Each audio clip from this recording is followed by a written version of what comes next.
Hello everyone. Hi. Welcome back. Insert the one that applies to you. Today's video is all dedicated to eating. So, if you don't like eating sounds, you shouldn't watch this video. For real. I even don't know if I like eating sounds. I go back and forth. If I do. I don't like them in real life.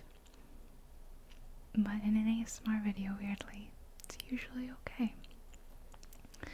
I ate a piece of mochi in a video I did last week, and people liked that part. You know, eating something squishy and good. So I thought, let's do a dedicated video just about mochi, really. Although I actually do also have a bowl of candies. Guava candies. They're delicious. And when I'm done eating mochi, because there's only so many pieces of mochi I can eat, I'll have some guava candy. Let me show you the bag because this thing is massive. It's a Costco-sized bag.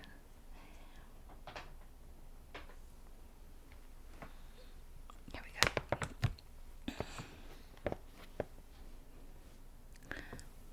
Boba milk tea mochi, and then it's got like a giant photo of them. I mean, they're not really that big, but because they're boba milk tea, they've got a pearl inside and like a milk tea filling flavor. They're not the same brand actually as the ones that I ate in the last video. I went back to Costco to get more because that stuff was delicious, and they didn't have any more of that brand, but they had this one. And to be perfectly honest, I don't like this one as much. It's still good, don't get me wrong, like these are still good, but the other brand is just better.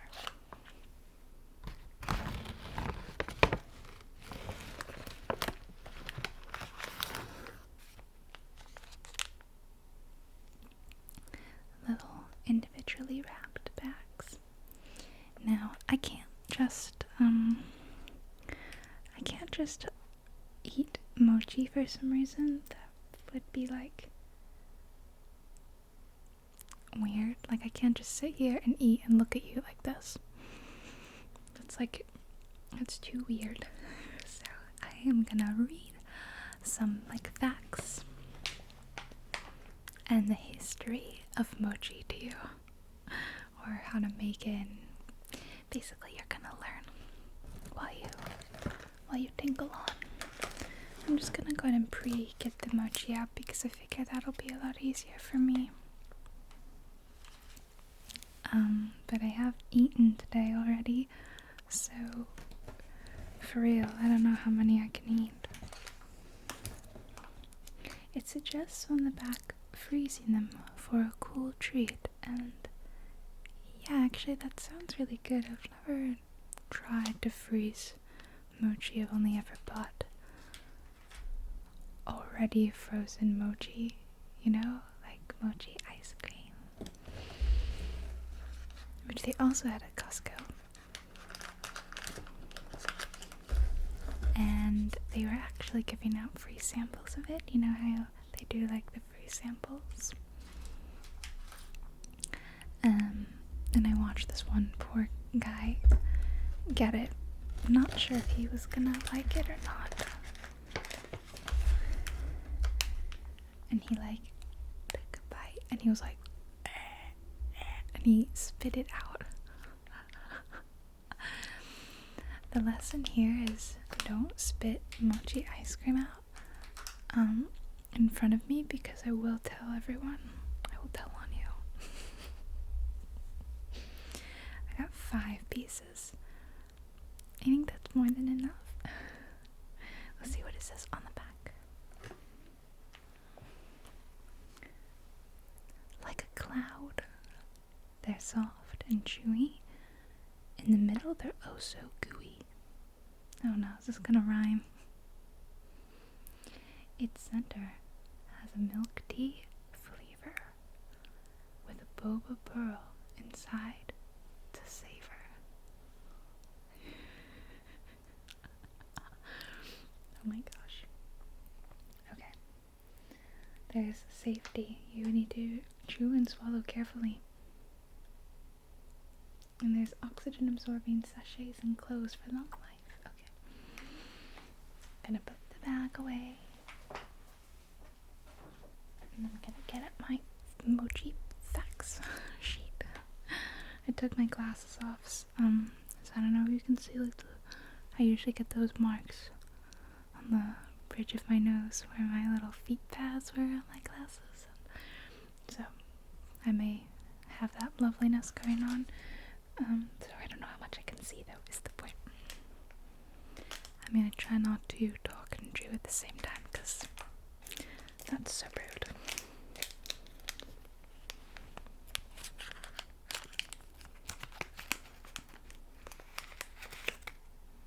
These look different, too.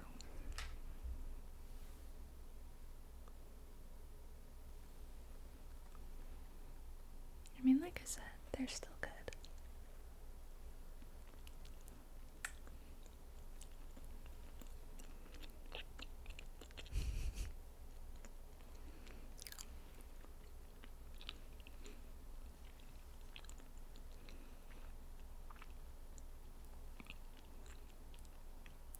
I just realized what the flavor reminds me of.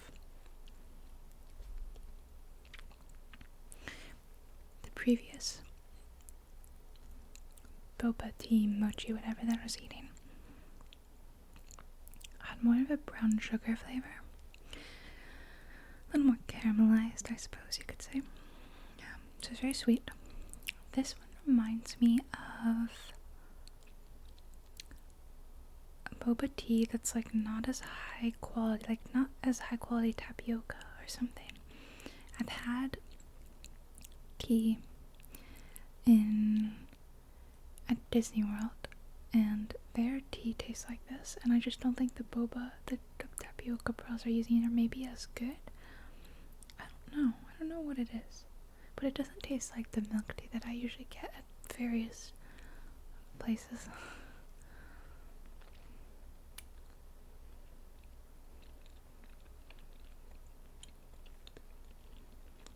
No, bro.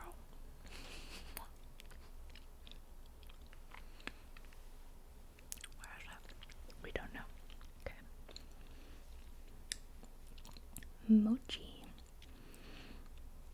is a Japanese rice cake made by pounding glutinous rice into a paste and molding it into shapes which can be eaten right away or cured and dried for later use.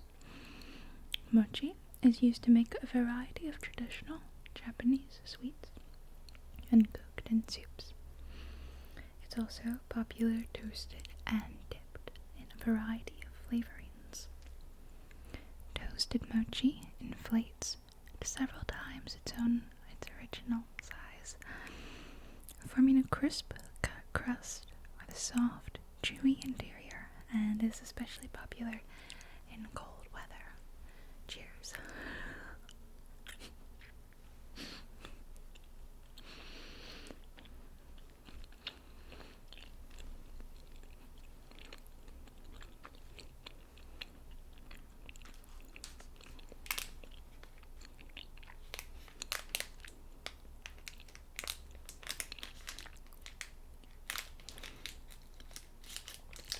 Just getting the next one ready to go.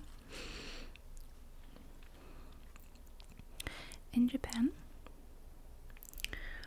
mochi is traditionally made in a ceremony called mochitsuki, in which people take turns wielding the heavy wooden mallets. Oh yeah, I've seen that. While also eaten year-round, mochi is a traditional food for the Lunar New Year. It was commonly sold and eaten during that time.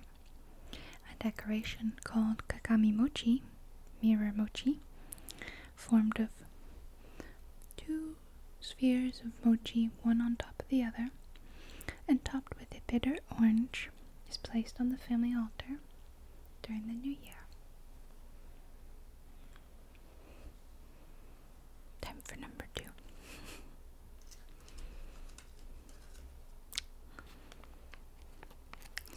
A couple of my patrons in particular really loved this, so I want to dedicate this to you guys. I love glutinous rice, anything. I'm such a glutinous rice stan. Oh.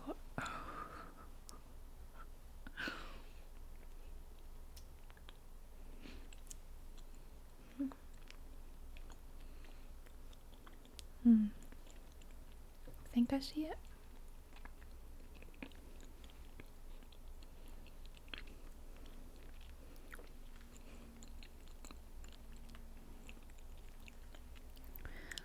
How mochi is made. Mochi is made of glutinous rice, also called sticky rice, sweet rice, waxy rice, boden rice, mochi rice, and pearl rice. It's a type of short-grained Asian rice that's especially sticky when cooked, and then that is cooked and pounded in a stone or wooden mortar called an usu until it becomes a chewy, soft paste.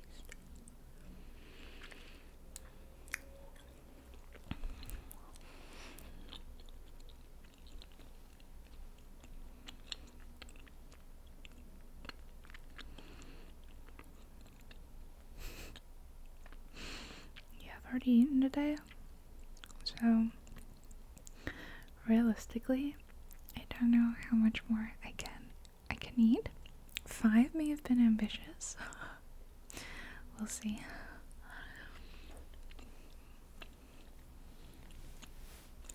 At least 3.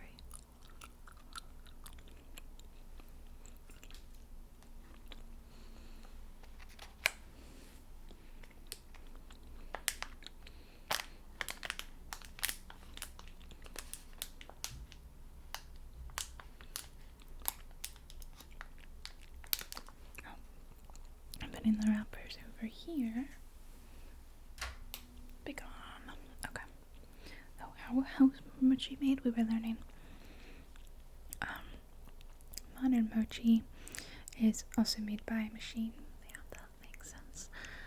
But it is claimed that mochi pounded in an usu tastes better than mochi that's been processed by an electric machine. Of course, everyone thinks that things that are made by hand taste better. The pounding method is still frequently used in traditional Japanese restaurants and confectionaries, and sometimes in festivals and private homes.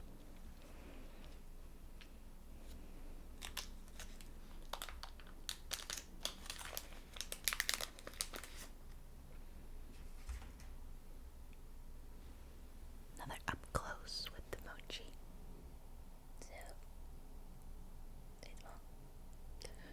Sorry. It's probably like way too close. You're like, okay, Allison, we don't need to see it that close.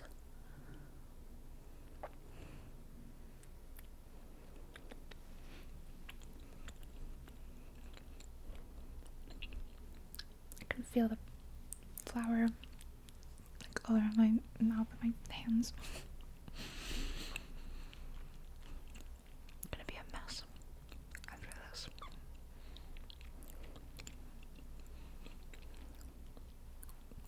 I didn't even bring any water. What a disaster. Fresh mochi can be enjoyed immediately.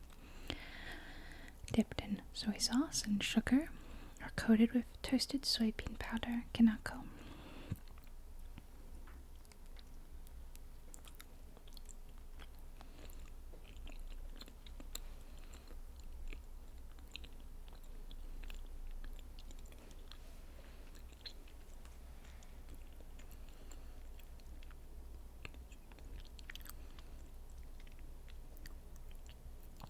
It is also formed into a variety of confections and sweets, like what we're enjoying right now.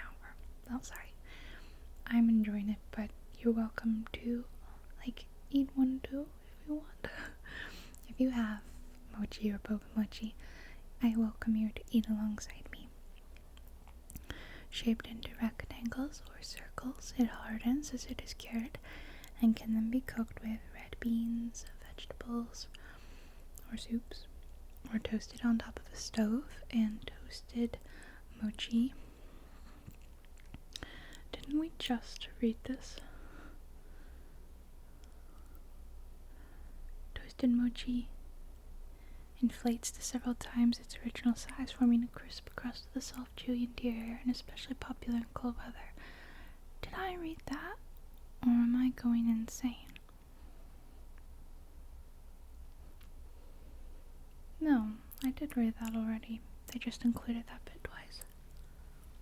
Kind of weird, right? At least I'm not crazy. One more. This one.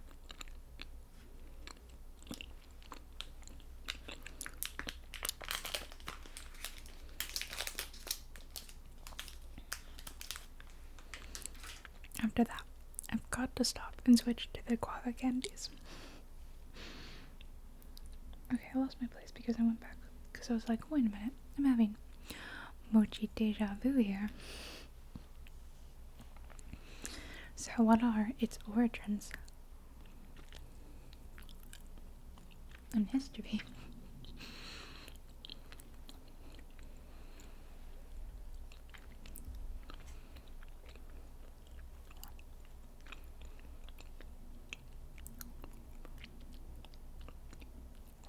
Japan and Korea both have similar pounded glutinous rice foods known as mochi and jok, I think. I'm trying to remember. No. Tok? I don't know how to read. Anglicized Korean, sorry. The exact origin of mochi is unknown. Yeah, so old. Though it is said to have come from China. Yeah, I mean, I always heard that it was originally like a long time ago from China, but obviously my family's gonna say that we're Chinese. They think everything comes from China. Like, absolutely everything. We invented it first. I mean, they're usually right, but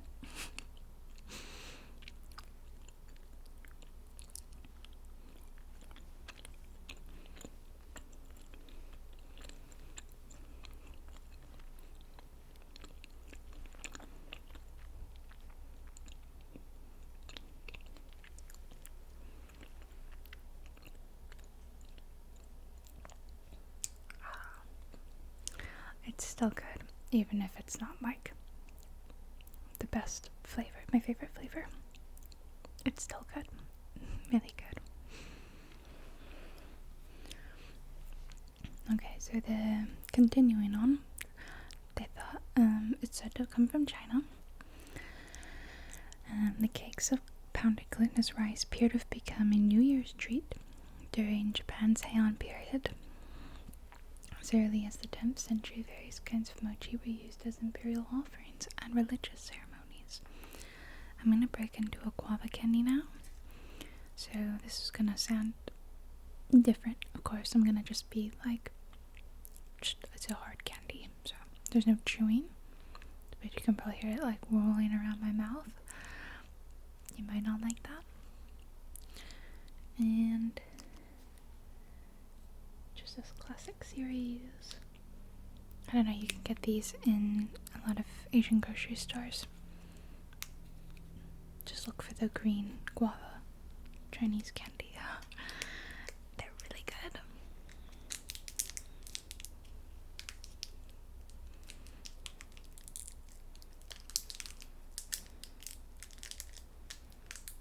They look like that. It's hair. Bad. Okay, like that.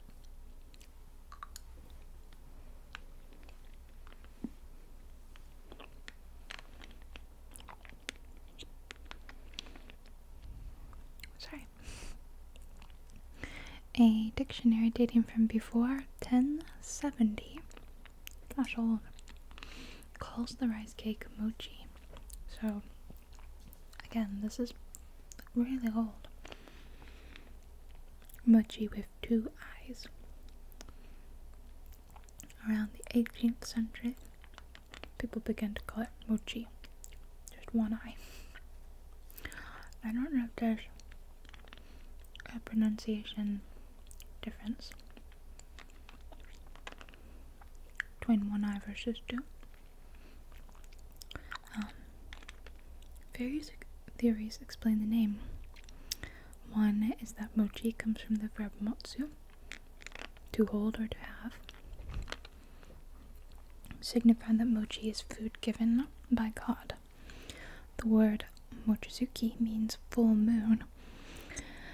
People of the West and Southwest Islands call it mochimi, meaning stickiness.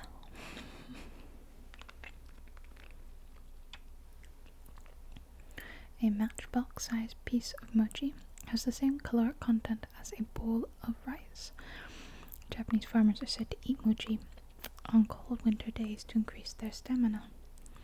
Samurai took mochi to the battlefield because it was easy to carry and to prepare, and the sound of samurai pounding mochi was a sign they were about to go into battle. Oh, funny.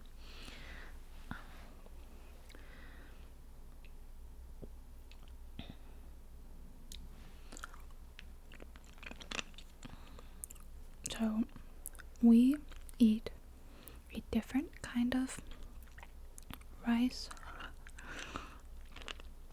cake. It's like really flat usually, not like a round ball, or it's not very 3D.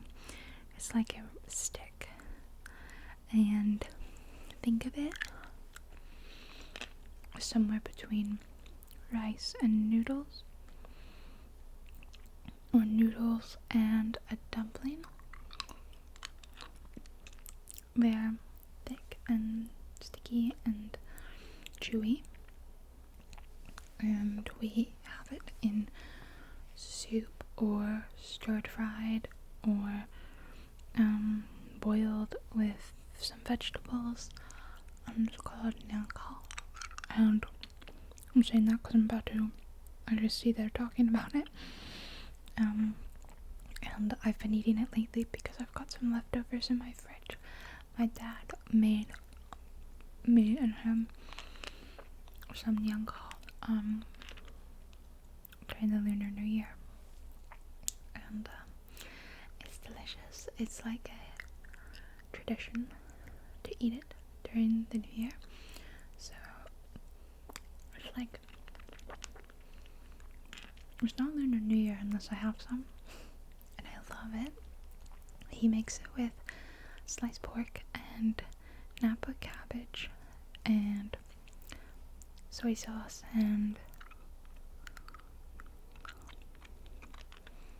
whatever else he has lying around, green onions, herb scallions, and garlic, and then nyangkao, of course. They're called year cakes, so it's like a New Year's thing, year cake, but they're not like cakes, they're like little flat pieces of, like a flattened noodle. So keep that in mind. Rice cakes of various types are found in China, Thailand, Laos, Myanmar, and the Philippines. All are made using glutinous rice, pounded or ground into a paste or powder, and molded into shapes or cooked again to create various confections.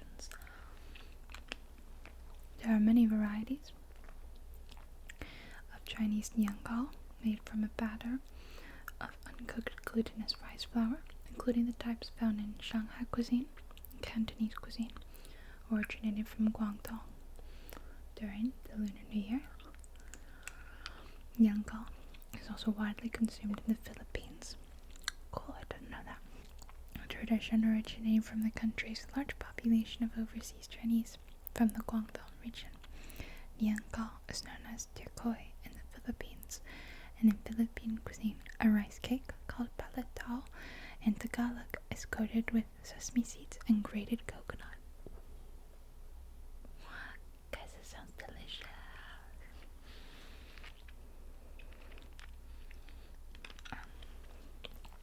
Mochitsuki, which is that traditional rice pounding ceremony in Japan, is often performed by traditional rural or wealthier households on December 29th in preparation for New Year's celebrations.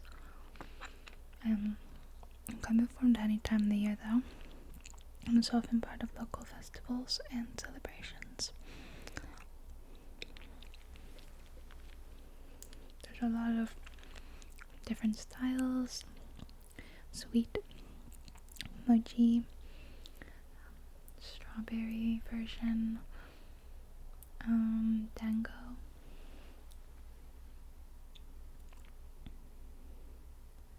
I've never had dango, actually, in soup.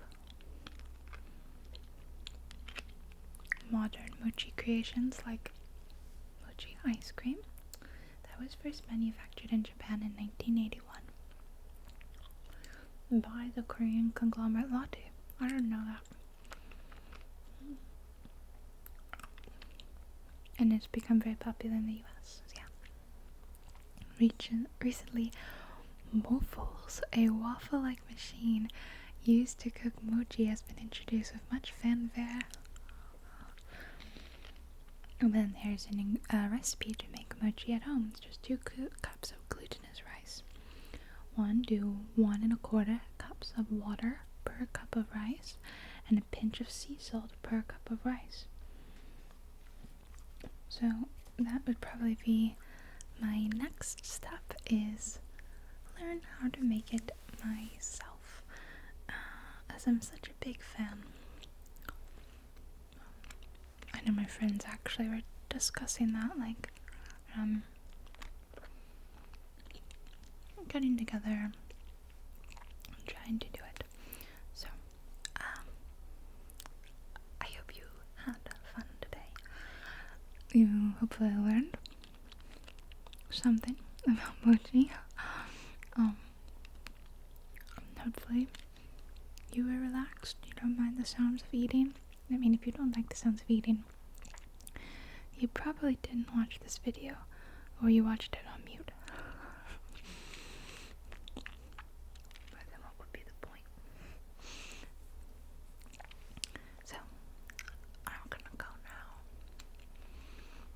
Thank you for spending another time with me. I was gonna say day, but it's not like this video took all day to make. So you're not sitting here for 24 hours with me. You're just sitting here for like half an hour with me. Thank you for spending half an hour with me. I enjoyed it. Should I do more eating videos? Eating other things? Maybe, that are not mochi? What do you think? Should I? You tell me. I will be receptive to anything you guys say.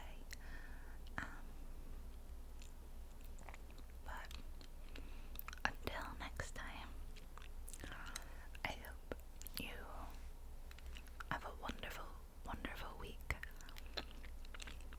I hope you can eat at least 1 piece of mochi. That would be my wish for you. Is that after this you go out and you manage to get, I don't care if it's like savory mochi or mochi ice cream or something, I just want you to have at least 1 piece now. That would make my heart happy. But if you don't get it, try to make that a yearly goal at least, if you're the kind of person where mochi's not like easily accessible.